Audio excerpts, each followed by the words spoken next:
And welcome in to Skol Purple Podcast, episode number 23.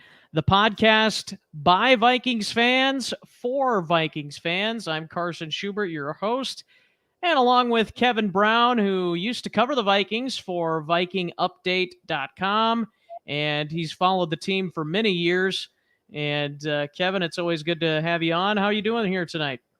Good. Good to see you again, Carson.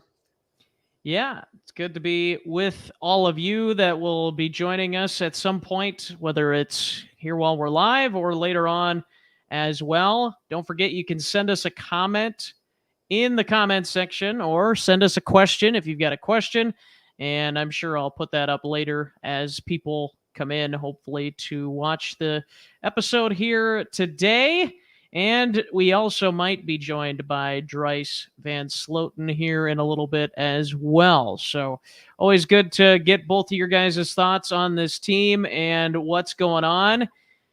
So let's go ahead and get right into it, Kevin. Training camp talkers, as I put in the graphic for the episode today. So let's talk what is going on at Vikings training camp. The first thing that you mentioned to me was Ed Ingram starting at right guard after he was running with the twos, I believe, for the most part throughout training camp. Correct? Yeah, I think that's the big nugget of the day is reports that that rookie Ed Ingram's been running with the ones in practice today, and Jesse Davis running with the twos. So Ingram running with the ones with Davis being on the field, not getting a kind of a Veterans Day off.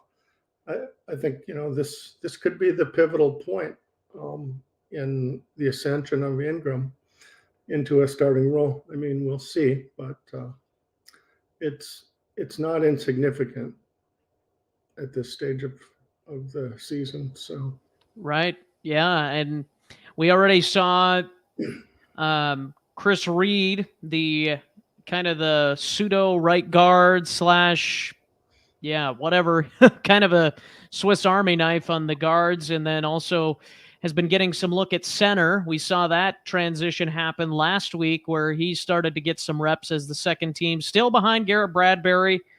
And we'll talk later on about if the Vikings are going to make a trade, whether we think they should or not. But it'll be interesting to keep an eye on that guard battle too, because Chris Reed, not only is he in talks to maybe be the backup center, maybe even the starting center, depending, or it could be that he starts at right guard. It just depends, I guess, on Jesse Davis too, whether he can solidify himself there or if Ed Ingram wins that job. So there's still really a lot of things to be determined on that Vikings offensive line. Definitely. Yeah, I think their official, which is very unofficial anyway, but they published it and they had Reed as the backup at left guard. And I don't know, I think that signals that he's going to compete or provide depth there, or he's going to play center. I think they're comfortable with Davis Ingram at right guard, and I think Reed's role is going to be, swing guy inside and challenging Bradbury. So yeah, it's going to be interesting to see how this pans out. And we are going to talk too as well about the Vikings first unofficial depth chart of 2022 here in just a little bit. But since we've been talking about training camp, let's go ahead and talk a little bit more here. Let's dive into studs and duds of training camp so far for the Vikings. So let's go ahead and talk about duds. We just mentioned offensive line. Why not stay there, Kevin, and talk about maybe the biggest dud of them all and probably expected is Garrett Bradbury. Like, he has not performed very well at all. And I think this is kind of what a lot of us Vikings fans and, observers thought would happen. And I still think it's kind of surprising the Vikings haven't done anything to address that position as well as they could have. Yeah, I think he's the clear favorite for the duds category. Um, part of me wonders why they didn't just change his position from the get go. Have him lose weight instead of try to puff up, and give him a go at this kind of fullback H back spot, where he has probably the athletic ability to do it, and if he lost a little more weight, he'd probably be even better. But it looks like live or die with him as a center, and it's not looking good so far. His whatever reps he gets in this game against the Raiders coming up are going to be heavily scrutinized, and Yeah. and they're going to need to make a call on this pretty soon. I mean, they only they don't have 4 preseason games, and it's kind of this one, and then you're already kind of ramping up for who your starters are going to be and how you're going to play that. So I Yep. I think it's go no go time for him. Yeah, I think you're absolutely right. That's the number one choice. I think that's pretty much the one that everybody's heard about. Like, he's not been good. And what are we going to do? What are the Vikings going to do at that spot? And another thing that's come up really a lot over the last week or so is Kellen Mond. He has not been looking very good in camp from what I've heard either. So I would also put him in the duds category. What have you been hearing on Kellen Mond, and what are your thoughts just based on what you're hearing? Yeah, same thing. He flashes some playmaking ability, and he can buy time with his feet. But I think what we're seeing, he isn't getting through his progressions quick enough, and establishing a rhythm in the passing game. And I think they're very vulnerable at that spot, and Cousins has looked sharp, and he's fine, and he's typically healthy, but it's a disaster if he gets hurt. So Yep. neither one of those guys are going to be Kurt Warner that Yeah. steps in and does this miracle thing. So it's concerning. Yep. So some people love the Mon thing, and they replay the one clip where he threw off his back foot and hit a guy deep downfield. But that's one playground sandlot kind of play compared to all the other reps where there's too much hesitation in his game still. So, but getting some actual reps in a preseason game is going to be good for him, and things can change quickly at that position. A guy gets on a roll in a preseason game and starts completing passes, against the other team's scrubs, and all of a sudden the confidence goes up, and things can change quickly. So I think that's the best case scenario is, he shows out well in some of these preseason games, because I would think he's going to get reps. I don't think they need to see what Mannion has in preseason games, other than to protect him from being hurt. And I think that's the key. You mentioned the confidence. If he can get some confidence, things could definitely change. But also the fact that Kevin O'Connell hasn't ripped him in a press conference or said anything really negative about Kellen Mond, Right.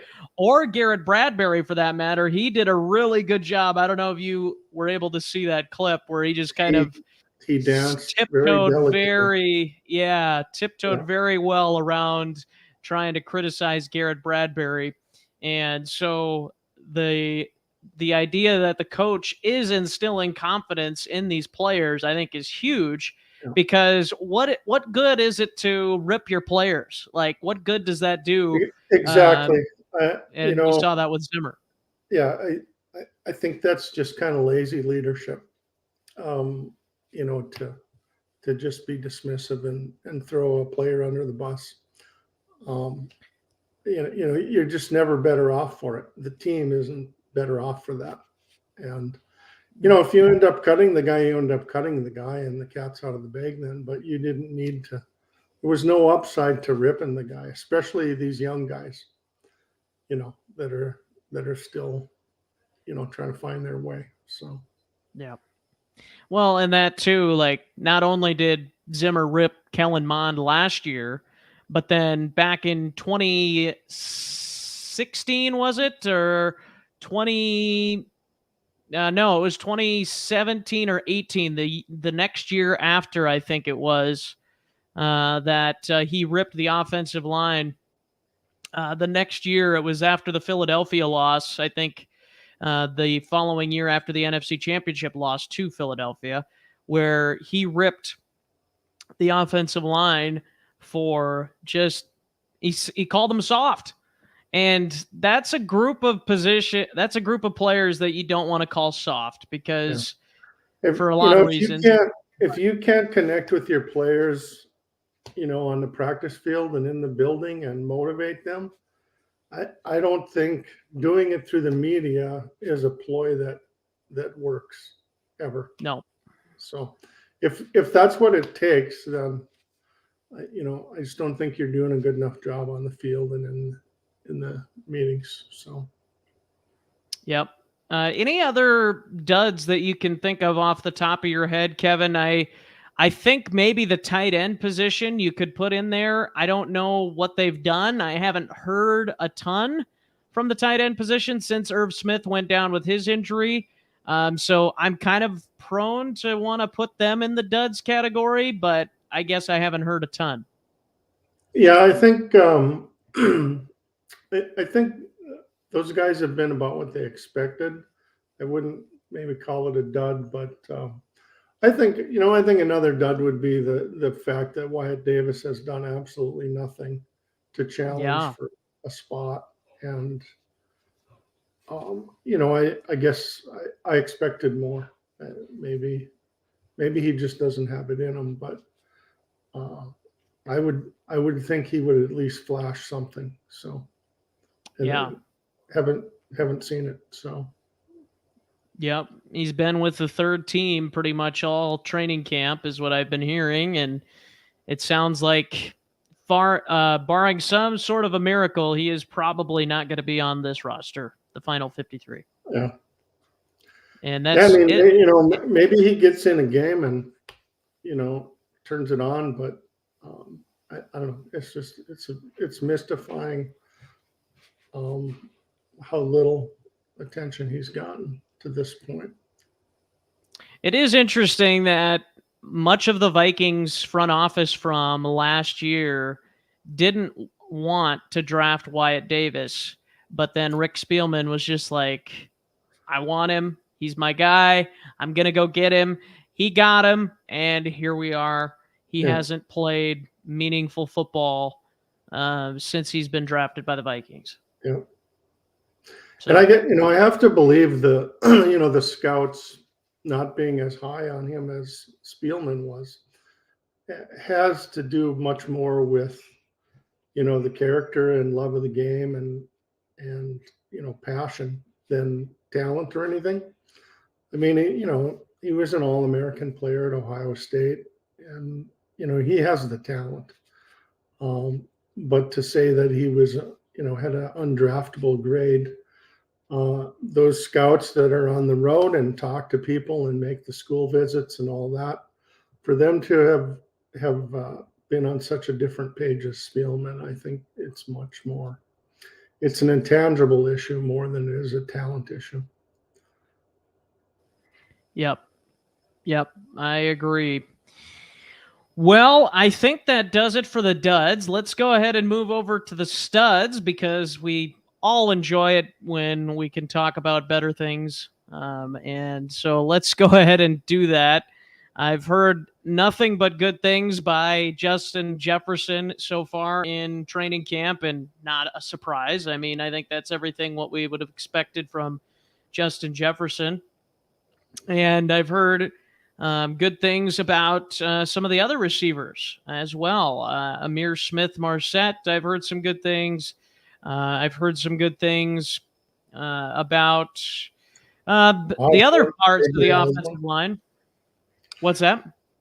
KJ Osborne, I think, Yeah. has shown well. I think Kirk Cousins has done well. Mm-hmm. The guy I was thinking of is Darisaw. I mean, there's Yeah. been Yep. a lot of people thinking like he's not just gonna be the starter, he's gonna be a stud at that left tackle spot, and he can do things that you know are above and beyond just a serviceable player at that position. So that's exciting. I mean, that's one of the most important positions on the field, and he can that can help the pass game and the run game go. Yeah. Yeah, no, I was just going to say offensive line, the rest of the offensive line, withstanding the center and right guard positions, I think has been pretty good. I mean, I haven't really heard much of Cleveland or O'Neal, and usually that's a good sign if you're not hearing as much from some of those guys. Yeah, I heard Cleveland had kind of a highlight tape rep or two today. So yeah, I think the big question marks at that center spot, and you know they, they gotta find somebody that isn't going to get forklifted against Yep. power. So Yep, that's for sure. Make sure to send us a question in the comments section if you're watching, and let us know if you're watching, who you are, and we'd love to be able to answer any questions that you would have. Any other studs offensively before we move to the defensive side that you've seen over the last week or so, Kevin? no, I don't think so. Nothing beyond expectation, really. So Maybe something notable is Kirk Cousins maybe taking a few more risks than what we had seen in the past. I know you had mentioned he's been playing really well, but I know he's also thrown some interceptions. And so I think maybe we are starting to see him put the ball out there a little bit more than what he was used to. Kevin O'Connell's maybe pushing him to the ends of himself to be able to almost take on a little bit of a new Kirk type of a role. And it's hard to do at his age, but it seems like he's taking more risks. yeah, I thought it was interesting in one of O'Connell's press conferences when he was talking about Cousins that he mentioned how they're teaching him, instead of just taking what the defense gives you right away, to really push for that big play option down the field more. And I think that's a shift in philosophy, versus previous regime and previous scheme, and that maybe has resulted in some more picks and practice and stuff like that. But I think they want him to do that. I think he's got a great deep arm, and he's a really good deep thrower. And I don't think they want an offense that takes what the defense gives them. I think they want to be in dictate mode, and that's probably a difference for him. When it's like, oh, we got a good team around you, just don't lose the game for us. And I think they want to push him to the next level. So Yeah, I think so too. And I think that it's going to be interesting to see how many of those risks will actually be taken in a regular season game. Because we saw with Matt Stafford last year, he led the league in interceptions in LA. They went and won the Super Bowl. So interceptions doesn't necessarily mean a bad thing, because if you are able to score more points in the end, if you throw one interception, but because of your aggressiveness you're able to score, 10 more yeah, points or something, then that's probably going to be worth more than whatever the other team gets off that interception. So, Yep. And if you think back to some of their semi-glory years, with Favre wasn't necessarily a conservative, disciplined passer. And then if you go back to the Randy Moss era, tons of times it didn't matter if he was open or not. They threw him the ball. And I yep, go get think, it. Jefferson is poised to be in that top receiver in the league conversation. And I don't think you wait until he's wide open to chuck it to him. Like I think you get in a rhythm and you throw to spots, whether he's open or not. And Yep. even if he's well covered, the timing between those two players, he can still make plays because he's that kind of a ball talent. Yeah, I mean, you should be giving Justin Jefferson those opportunities, even in double coverage. Like if it's down the field 30, 40 or more yards, give him a shot. I mean, not necessarily every time, but give him more shots. I don't think we've hardly seen that with Kirk either. He's only going to throw, it seems, deep. Not always, but a lot of times it's going to be when the guy is open downfield. He's not going to take many risks, and sometimes that's good. Sometimes you would rather them take that shot down the field and see what happens. And Justin you look Jefferson, at such a special talent. like what the Rams did last year, in winning the Super Bowl. There's plays they come to the line, and the play was designed for Cooper Kupp, and they were going to Cooper Kupp no matter what the defense was doing. Right. And I think with Jefferson, they can do the same thing. Like they can call plays, and Jefferson knows I got to get open as best I can. This play's coming to me. Everything's counting on it. And, the timing and accuracy and ball placement is perfect. And, that's all he needs to make the play. So I think they need to play with that kind of confidence. Yep. 100%. Let's move over to the defensive side of the ball. It sounds like, I haven't actually heard too much about the defensive ends, Zadarius Smith and Danielle Hunter, but maybe that's just because there's not much to say other than they're doing their job. I don't know, but I haven't heard much about them. Yeah, they're not going to let them finish on pass rush drills and hit the quarterback. Yeah, right. So, and so the real big news maybe is more in the linebackers and, I should say more of the 4-3 type linebackers, and then also in the defensive backfield. So you've got a guy like Brian Asamoah, who has kind of made his name known a little bit more as kind of, Lewis Cine, it kind of seems like those two guys are very similar in build to where they are very well could either be a linebacker or they could also almost line up at safety. Maybe not so much with Asamoah, but you could potentially do that if that's a look that you want to give the defense, or the other offense, that is. But there's a lot to like with Asamoah, I think, and this might be the best linebacker the Vikings have drafted since Eric Kendricks or Anthony Barr, which is probably not saying much because they've drafted a lot of duds at the linebacker position since those two. Yeah, I think the combination of Hicks and Kendricks inside is like gelling quickly and looking good. I think the addition of Harrison Phillips at nose tackle or defensive tackle, he's the guy that's embarrassed Bradbury, and his leadership and maturity and intelligence and character and just what he brings, I think has lived up to expectation.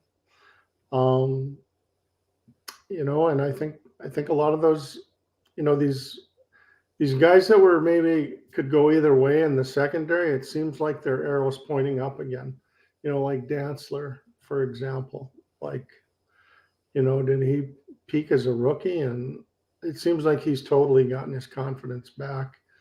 and is making plays on the ball, and similar. Booth has had some mental breakdowns and gotten beaten on some reps, but he has a swagger and a confidence, and he makes plays on the ball, and his athletic ability shows up constantly. It's going to be hard to keep him off the field, and good vibes on Caleb Evans too, another young guy. So, they might be in good shape back there. Yeah, it's interesting because we had somebody comment last week saying how they think that this secondary's got a really good chance to be really good, and I agree that it's got that chance, and I agree that there's a ton of talent there, but I just don't know. There's still that question mark for me if we can see it in a regular season game on a regular basis. Yeah, I still need a little bit of final prove it 2 to minutes me. of a half. What's that? In the final 2 minutes of a half. Yeah, right. Yeah, no kidding. That's Need when it that. really matters. That's So, right.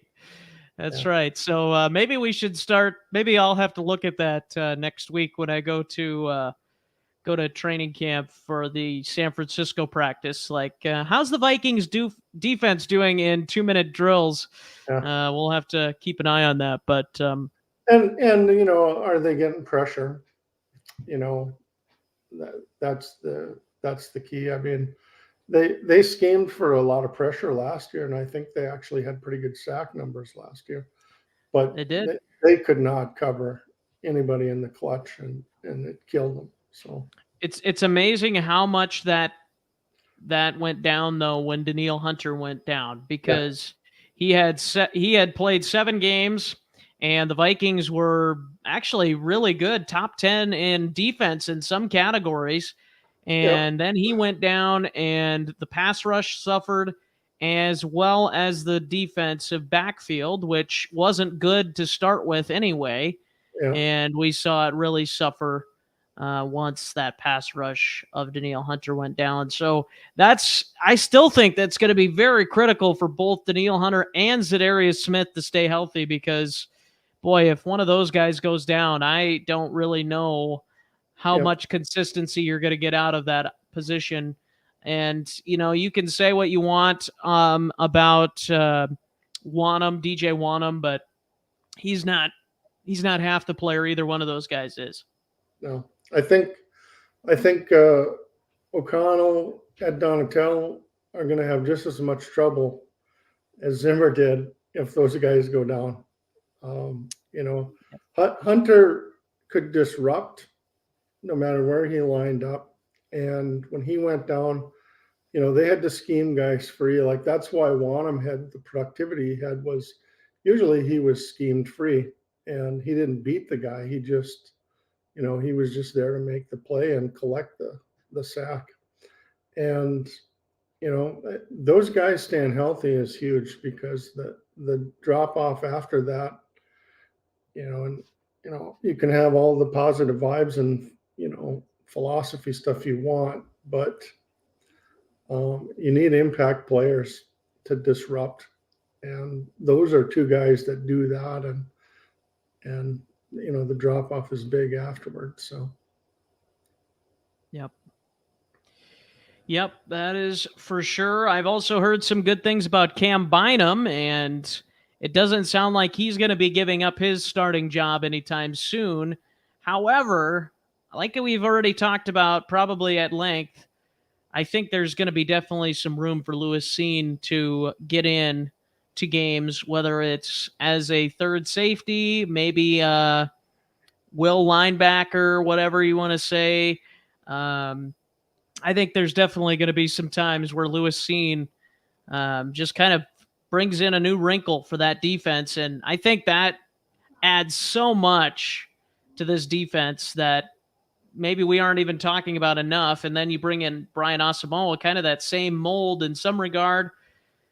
Those kinds of guys can give your defense a little bit different of a look, and another something that the other offense has to prepare for. Yeah, and I think Cine and Asamoah really are destined to be the heir apparent to Harrison Smith and Kendricks, who have big cap numbers and stuff like that. And I mean, they're veteran leaders now, but if those two rookies pan out, um, they're probably going to move on from those veterans. So, Yeah. Yep, that is for sure. Well, let's go ahead and move over to the first unofficial depth chart for the Vikings. I'm going to go ahead and rattle these off, and boy, this could take a little bit, but we'll try and make it as quick as we can here. Kirk Cousins, surprise. He is your starting quarterback. I know you're shocked, Kevin. Try and hold your shock back.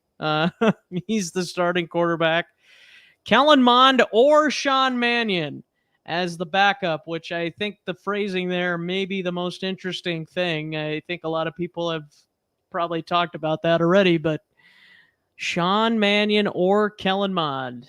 Kellen Mond or Sean Mannion, the backups, like they're well, and they're giving Mond every opportunity to oh be yeah, the for sure. two guy, and honestly, that's encouraging because he didn't really even get that shot before. So, Yeah. Yep. And so let's go to the running backs. I don't think there's really anything to talk about there as quarterback because that's pretty much what we super deep, expected. yep, super deep group. Yeah, Yeah, and very four. yeah. So running back, it's starting Dalvin Cook. Backups, Alex Madison, Kene Wongwu, Ty Chandler, and then Bryant Koback, who I have not heard much about. Anything to really add to that or anything you got on Koback? Um, practice squad prospect at best. I think Chandler's the heir apparent to Madison. I think Madison is destined to get a payday next year, and is a quality number two guy, and they're in great shape there. So Yeah. Yep. And then fullbacks, starter CJ Ham and backup Jake Bargas, but the odds of him making the roster are pretty slim, I would say. yeah, I think a practice squad guy at most. So Yep. Well, let's go over to the wide receivers, which is interesting that they only have Thielen and Jefferson listed as starters. So maybe we won't see as many three wide receiver sets, but maybe I'm reading too much into it as well. And KJ Osborne and Amir Smith Marset listed as backups along with BC Johnson and Myron Mitchell. And then Tristan Jackson or Jalen Naylor. And then after that, it's Jan Chisena, Albert Wilson, Thomas Hennigan, and Blake Prohl, who is on the PUP list right now. So, again, he's probably out. And I don't know. I've heard actually some good things about this Tristan Jackson, who's kind of come out of nowhere. But I still don't think his likelihood of making the roster is that good unless he just really shines here in these preseason games. yeah, I think he strikes me as a guy that makes some plays, shows his athletic ability, ball skills, but then over the course of the rigors of training camp, it starts to show up. The consistency starts to show up. And I remember when Thielen was just a young guy fighting to make the team, he was that kind of guy that made plays, but he was just such a dog. He kept making plays and he kept making plays. And it's like, well, he's the free agent guy. He was the tryout guy. Like, we don't expect him to make the team. But he kept making plays and played through bumps and bruises. And I think Michael Floyd was like that too when they signed him. He made some plays early, and then over the course of camp, he just couldn't maintain the consistency. And Um, Or I stay wouldn't off the tee. be, yeah, yeah. Exactly. Kombucha cheese. I think this Naylor's a keeper too. Like, um, Yeah. I think his quickness and field speed is better than his timed 40 speed, and he plays like a veteran. Like he just has a veteran feel for the game. Um, so I think he's going to carve out a role over the course of the season. If you had to put money on Myron Mitchell or Tristan Jackson making the roster, which one would you put money on? I think both are a long shot. Yeah. Yeah, I don't. Yeah, I'd be surprised if either one of them made the 53. But Yep. Would you be more surprised if one of those made it over Dan Chisena, who I think is a special teamer? not necessarily. Like I think, I don't know. I just don't think that Chisena's been, this Pro Bowl special teams guy. That Right. I think he's been a good special teams guy and a good gunner and all that. But I think he just still is more of a raw athlete than he is a football player. Yep. I just haven't seen him, bring it to the next level yet. But Yep. I think really the 5 and 6 spots on the receiving core comes down to BC Johnson, Jalen Naylor, and Albert Wilson. I think those are the three that I would give the odds to, but yeah, it is interesting that they put Albert Wilson third from the end on that list. But again, am I reading into it too much? I guess we'll find out. But yeah, I think to some degree the coaches give the PR department these depth charts, and they're somewhat structured, to sort of reflect what they want the players to think too. Like they want that guy to view himself as a third team guy that's got to fight to make the team, and they don't want to hand anything to a rookie. They want to make him earn it and stuff like that, and they want to show respect for the veterans, and so I think the reality of the depth chart, kind of lags what they put out early. yep. So, Yep. Well, let's move to the tight end spot, which I think is pretty interesting. I think the first two spots are pretty well solidified, as Kevin's dog says hello. Gotta love that. Hello, dog. What's your dog's name? I gotta ask now. we got Mike and Molly. We got two dogs. Mike and Molly. All Mike right. and Molly, Are you a fan of that show as well? yeah. Yeah. And Molly snagged her third squirrel yesterday afternoon. All right.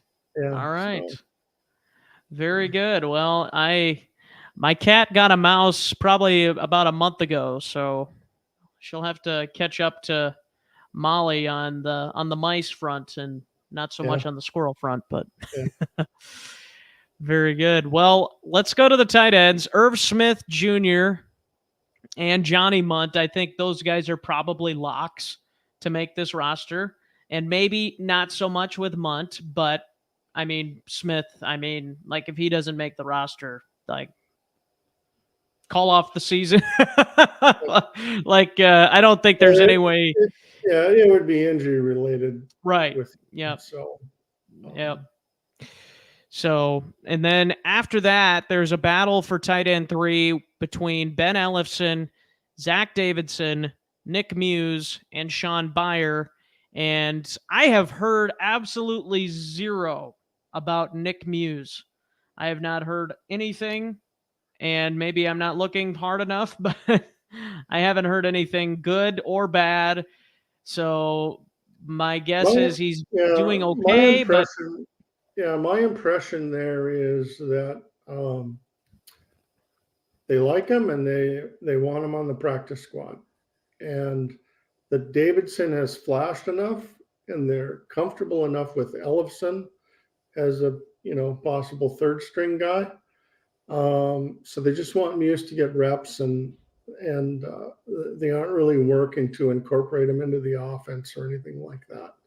They just want him to get his reps, and they want him to have a year on the developmental squad, if you will. But I think Davidson has flashed enough improvement that they think they might have something with him. So I think he's going to get the reps in preseason, and to see if he's actually ready to play this season. As Yep. probably the third guy there. Yep.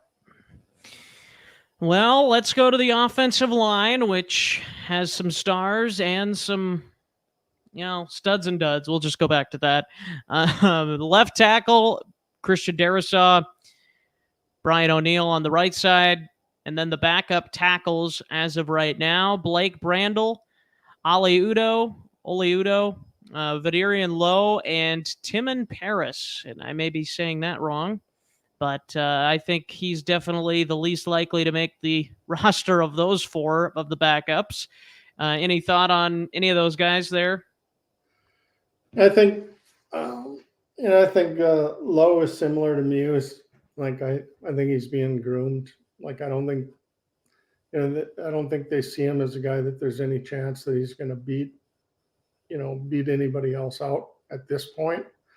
But they like his upside, so I think, they're he's destined for the practice squad if they can get him there. It'll be interesting to see if Udo and Brandel both were to make the team. Because O'Neill and Darasaw are probably your two most reliable and durable guys, and I don't know that they need two tackles. They don't. Those guys don't give you much. They don't contribute on kick coverage or anything like that so much either. So, and how many guys you have up on game day? Usually, guy has to play multiple spots. So, Yep. It'll be interesting, but Brandel might beat out Udo too. You never know. Yeah. Yep. That's for sure.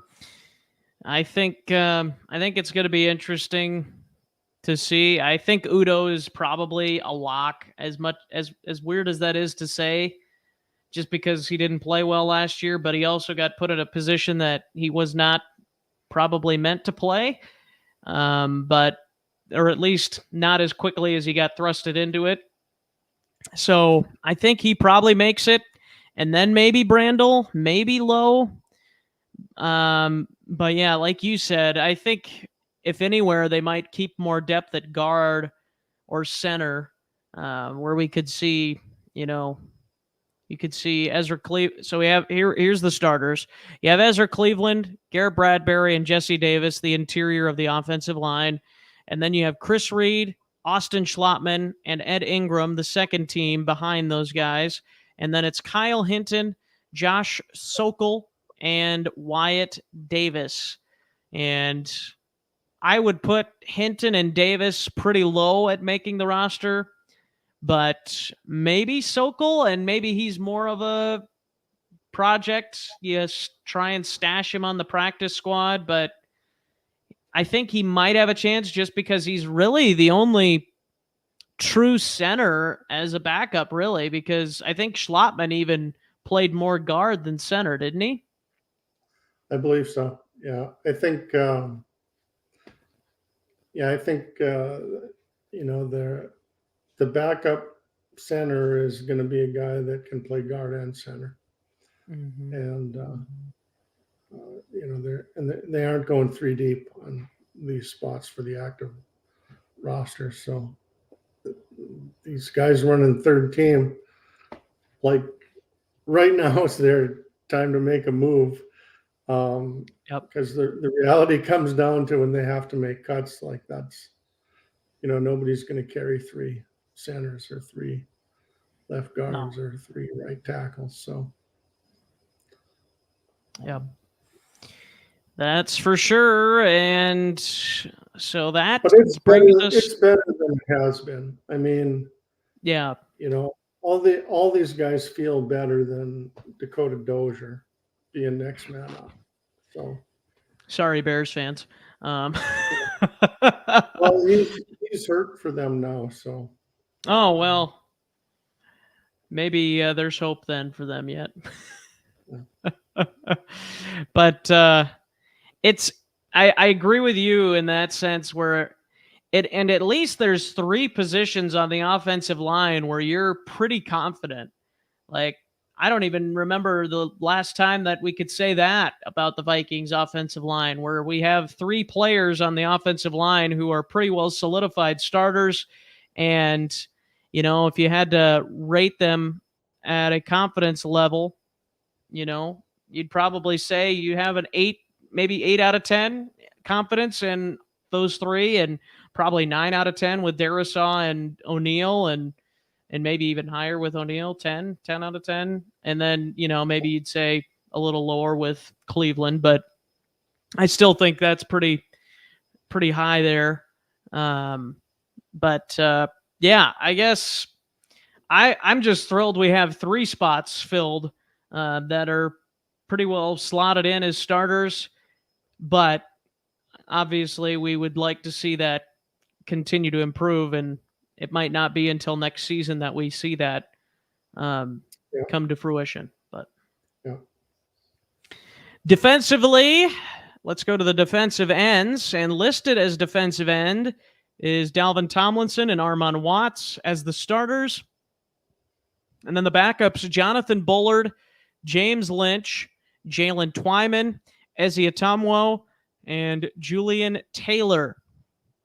And then the nose tackles, it's Harrison Phillips, the starter, TJ Smith, T.Y. McGill, and Tyrese Stevenson are the backups there. I don't think any of those three guys below Phillips has even a prayer to make the roster. But Yeah, yeah. I mean, TJ Smith would be like a 53rd man on the roster, depending on how it shakes out. But I think I think I you'd think some of almost those keep, other guys, yeah, those other guys can slide inside if yep, needed, and Lynch, Bullard. Lynch, Tomlinson, Watts, depending on the alignment, Twyman. So, So you could see Twyman make that as the fifth defensive end and just yeah, keep one nose tackle.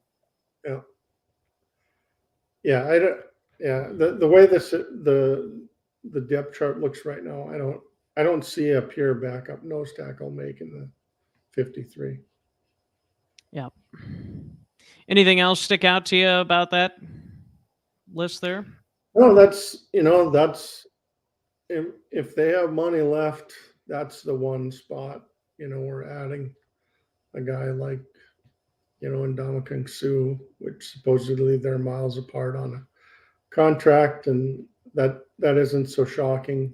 And there aren't a bunch of guys like that out there right now. So, to me, it would take a guy like of that caliber to really upgrade them there. Just more bodies doesn't really make them that much better. I don't think so. Yep. Outside linebackers, Daniil Hunter and Zadarius Smith. Man, I'm shocked about that. I didn't expect to see them start. Man, this is crazy. Then the backups get to Patrick Jones the second and DJ Wanham. Not really a surprise there. I would be shocked if it's anybody else other than those two as the backups there.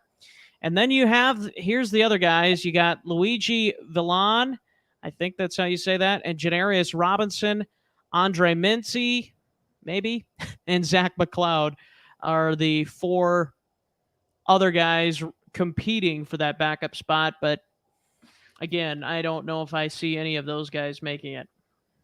Yeah, I think Robinson, McLeod, Luigi, good practice squad guys. Really good practice squad guys. Yeah. So that's what I see there. And honestly, over the course of the preseason, probably somebody's going to get hurt and get stashed on IR too. So, and that'll keep them in the program for another year too. So, Yep. wish for it, but with some young guys, it's a good way to buy time. So, Yep. Yep. That's correct. I agree. I concur.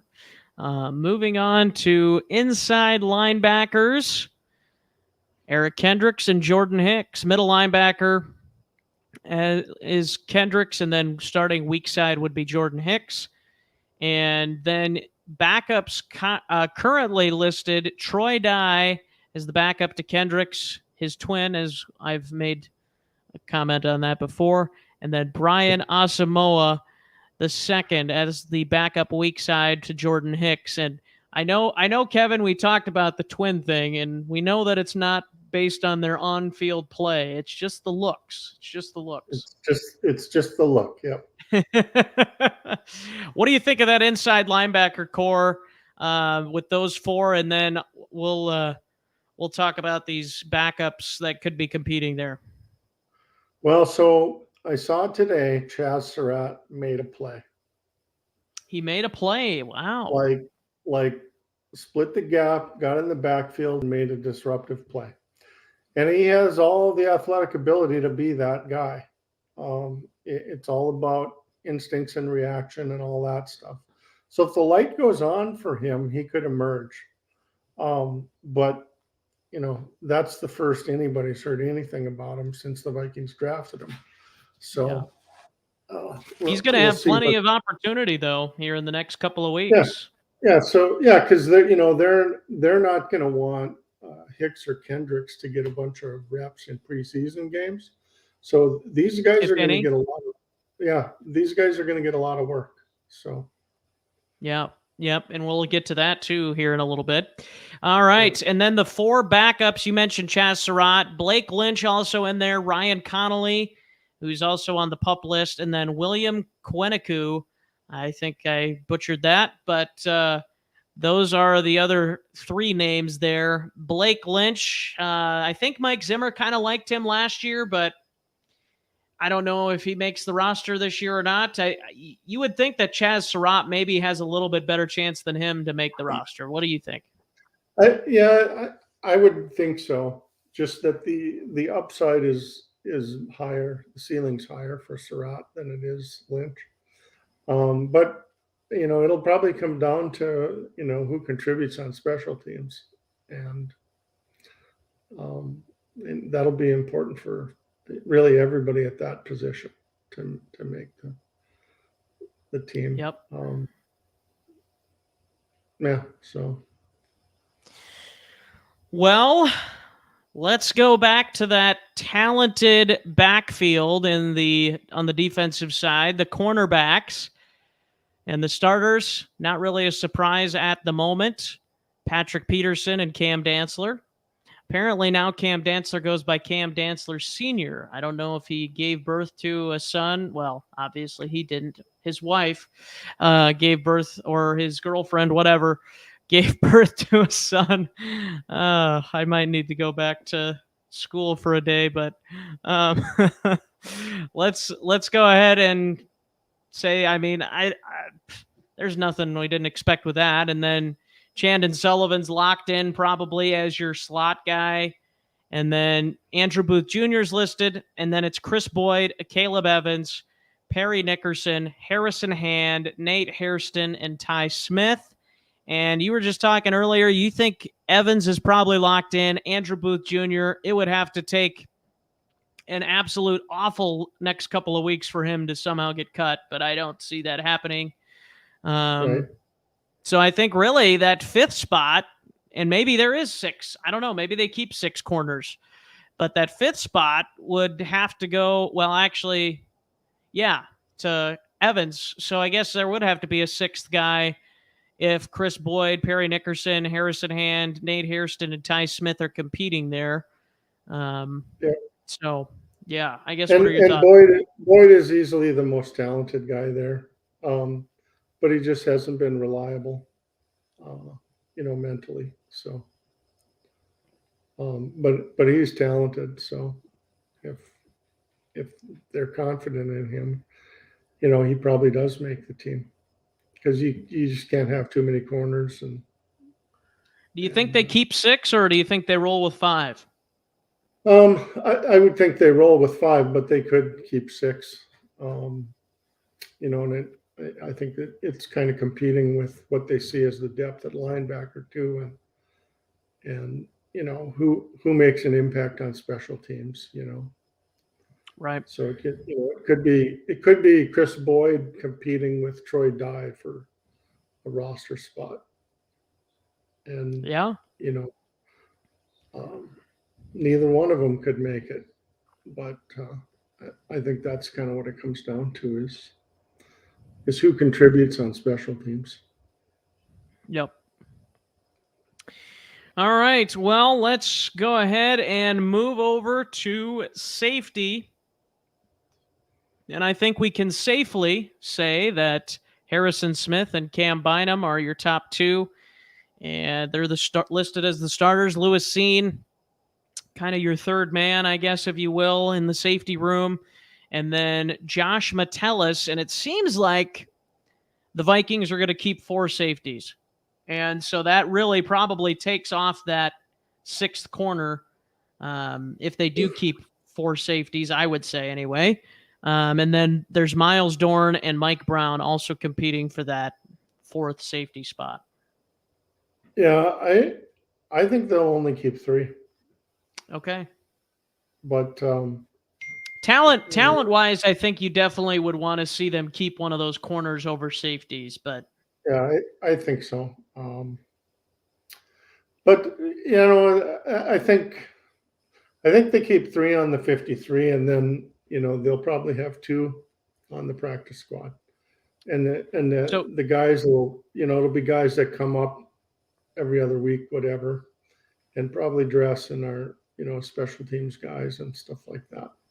And I don't even know what the eligibility for practice squad stuff is now, and there's more spots now, kind of carry over from the COVID era, but so like I don't know if a guy like Metellus can be a practice squad guy or not. They can have that's a good question. So do you think that could be a spot where if they do keep 3 safeties, where you could see Brian Asamoah potentially slide in back there if push came to shove and they needed that 4th safety or whatever you want to call it? Do you think that could be an area where he could come in? I don't see them doing that with him. Like I think they're grooming him to be a starting inside backer, and I don't think they want to add other complexity to him other than if they have specific packages for him where because of his athletic ability he really shadows a safety role instead of just being a pure linebacker. So yeah. All right, well, we've made it to special teams, and man, the battle is big here. Not at all, actually. Greg Joseph, the lone competitor for your kicker. Boy, if he loses the job at this point, then there's something wrong. It sounds like he's been money. It sounds like he's had a great camp, and he's in a groove, and confidence is high, and that's great to see. And it sounds like Jordan Berry is probably going to stave off Ryan Wright. Yep. They, pretty easily, I think. Is their deep snapper, and that's the way it's going to be. But it's obvious, it's encouraging that Joseph is just hitting everything, and showing a good leg and a sweet stroke, and so that can all empowering change. your kicker. Who would have thought that would have worked? That can always change when you miss 3 extra points in a game. But, or 3 field goals in a game. Daniel Carlson, and then goes on to be who we'll see this weekend, Las Vegas's kicker. But then it's Wong Wu, the starter at kickoff returner right now. Osborne and Chandler listed as backups. Amir Smith-Marset, the starting punt returner, and then Jalen Naylor listed as the backup there right now. So those spots actually could be a little bit of a competition. More specifically with the punt return, I think Wongwu's probably got that kick returner Yeah, pretty well sealed. yeah, and that role's been minimized quite a bit.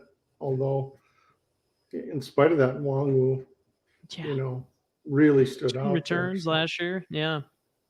but yeah, Smith Marset, could really help himself if he, clearly won the punt return job. Yeah. Um, and I think Naylor is very capable of doing that too. But uh, Maybe we'll you know, see some special teams fun. We'll see them both back there and try and fool the defense or the other special teams unit every now and then. it could Why happen. not? Yep. You've probably seen it. I think we all have. Where it'll look like one guy's catching it, and all of a sudden, oh, it's the other guy that's got it. Oh, wow, here we go. The camera's off in the other direction. Oh, wait a minute. But Yep. we'll see if they Yep. do anything Exactly. like that. But all right. Well, we're already at an hour, and we haven't even talked about the first game. Not that it's a big deal. It is only the preseason. But let's go ahead. I was going to do some over under, but let's go ahead and talk about what to watch for in Vikings Raiders. And actually, we might sneak in some over under in here quickly as well. But Kevin, I guess, what are some of your initial thoughts as we look to this Raiders game on Sunday?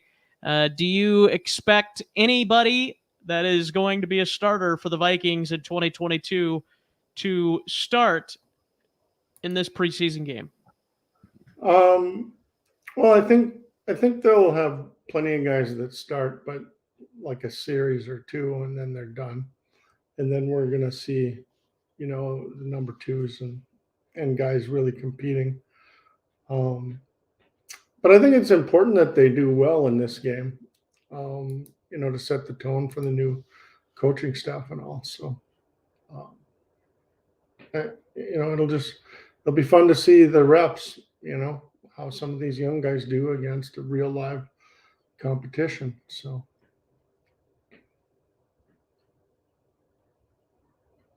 Yeah, it's going to be very interesting to see what happens. And I think this is ride or die. Kellen Mond as your backup quarterback. I think we're going to see a heavy, heavy dose of Kellen Mond in all 3 games. Honestly, I would yep, be. I don't think Sean Mannion's going to play that much. Maybe a quarter or 2 here and there, but I really think they want to give Kellen Mond the go, like you've been saying. I've been hearing it all training camp. They are setting up as Kellen Mond to be this backup, but obviously he's been extremely underwhelming to this point. However, they are still going to give him these opportunities, and like you said, try and build that confidence. And what better way to do that than in the preseason when nothing really matters in regards to your win or loss? yep. And the reality of the guy that's playing quarterback at the end of a game, in preseason games can do pretty well because he's going against the third teamers on the other side. And, a little bit of that, people could rally around him. And, he has the athletic ability and, he can make, highlight reel plays. So, these next 3 weeks are going to be really pivotal for his career trajectory here. So, definite point of interest.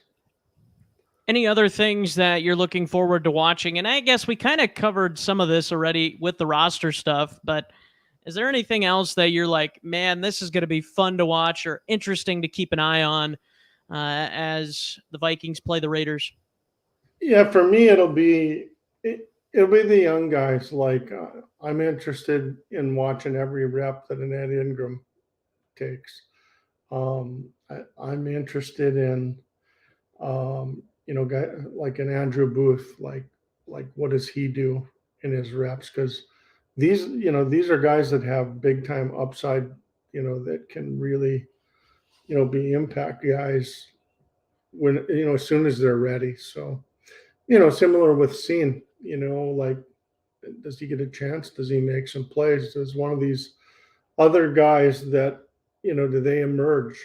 Guys we haven't seen much of. I think that's what I look for in these preseason games is individual performances much more than the team stuff. Because they're trying to keep everybody healthy too, and so. Yep. I think individual performances, that's always been the case with preseason. And I think it's going to be interesting to see. I honestly, the defensive backfield, I think, is up there for me. How will they fare? Will we see some of that talent that we've been hearing so much about, that we've been talking about?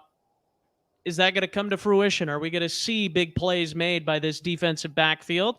And on the flip side, the offense, I want to see what Kellen Mond can do. Obviously, we've spent time talking about that. Can he actually come to Oakland, or Las Vegas, I should say, rise to the occasion and play his heart out and play better than he's played all year at training camp? I have my doubts on that, but give him a go. And I'm also interested to see how much the Vikings use Ty Chandler and Kene Nwangwu, because I am interested to see how much those guys play this preseason.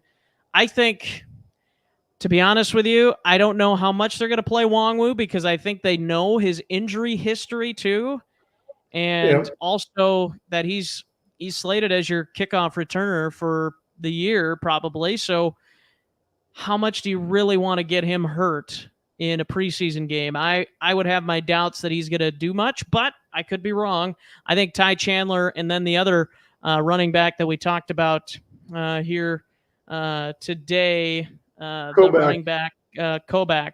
I think I bet Kobach gets a bunch of AJ Rose type of reps. Yep. I'd say Chandler and Kobach have the best chance of getting the most. Maybe some Vargas.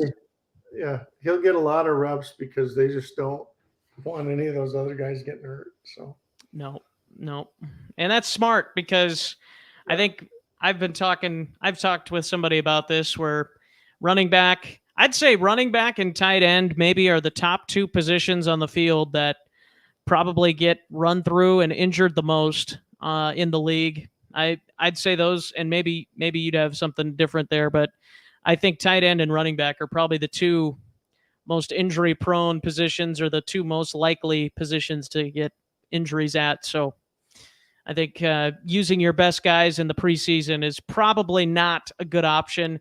Even after Dalvin, I mean, you want Madison and you want Nwangwu to be healthy, because if Dalvin goes down and you already lost Madison because of a preseason injury, then things get a little dicey. Yeah. So, and then let's finish up the show here, Kevin. I'm sure you want to get going here and try and keep it as quick as possible. Over under 1.5 drives for Vikings starters this preseason. I think over. Okay, so you think 2, or do you think more than 2? I think 2. Like I don't know. Like it'll be interesting to see. They don't have 4 games usually. That like the 4th one was like nobody played. It was almost punishment if you had to play. And it was also the most worthless game to watch and evaluate, because it basically, okay, here's all the guys we're cutting. That's who's playing tonight. Mm-hmm. So I don't know how they're going to handle that, like to get them some reps. I suspect they're going to err on the side of not playing them too much. That's my impression. So I think the preseason is going to be relatively boring. and Yeah. sloppy, and then I think a lot of these, question mark thing, like it's going to sort itself out. Like they'll all get enough reps to just sort itself out. So the fan that is just wants to see Tim and Paris make the team. Like I think they're going to see why maybe he wouldn't or whatever. Not to single him out, but that's usually what happens is they get enough playing time to you know to basically get cut. Yep. I'm going to go under, actually. I think they will play Okay. one drive. And I know the defense could be a little different, but I'd say honestly that even the starters' defense might only go one drive because, especially with the injury history with Smith and Hunter and maybe even some of those other guys, Patrick Peterson, he might not even play a snap. Right. Patrick Peterson. Right. So I am really expecting the Vikings to go heavy on backups here in this preseason, which is the right thing to do. I think even with Yeah. the new system, I think what these guys have. So Yeah. I think that's the right thing. So I'm going to say one drive of starters this preseason, and I'll just be proven wrong when they stay out for the full quarter on Sunday. But Well, I think you bring up a good point though, because I think it is different on defense.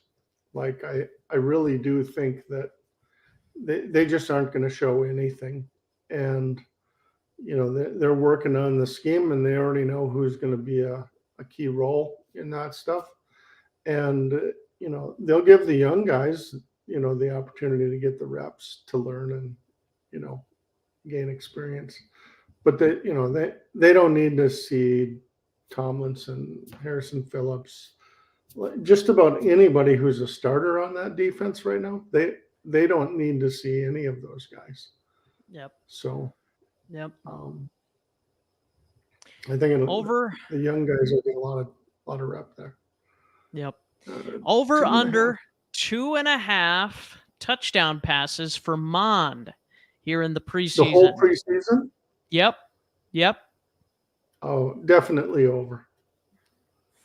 Because I'm thinking, maybe Mannion gets some time. Maybe they decide to, run the ball more towards the goal line. I don't know. Just trying to keep it lower our expectations. And then when he passes for 6 or 7, right, then great. But I'll say over. I'll say 3. I don't think he's going to throw more than 3.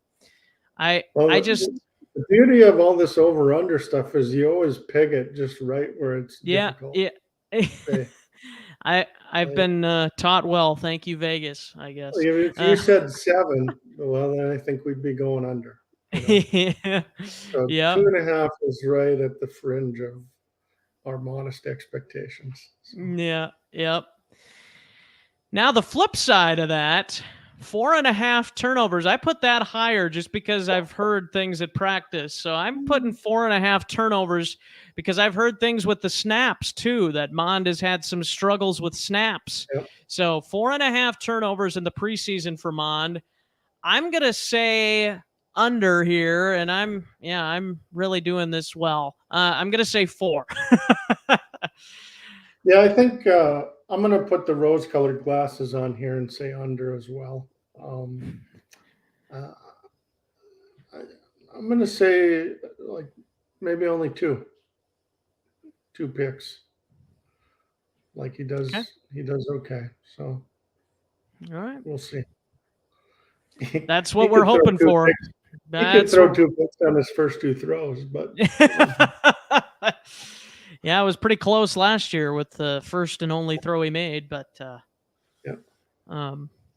last one I've got for you, it's a special teams one. Over under half a special teams touchdown. So basically, I'm asking you, do you think they'll score 1 or none here in the preseason? Yeah, I'm gonna say none.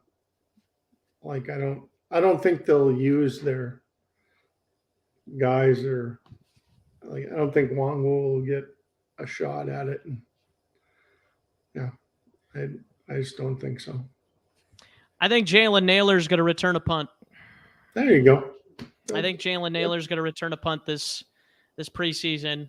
So I That's am fair going to enough. say over. I'm going to say 1, and I think we're gonna feel the hype once he does that because we're gonna see the speed. We're we gonna. What's up? that will lead to hype. Yes. So, and rightfully so, Yeah. so. But yeah, I think Jalen Naylor is going to return a punt here this preseason. So that's where I'm going. I'm going over.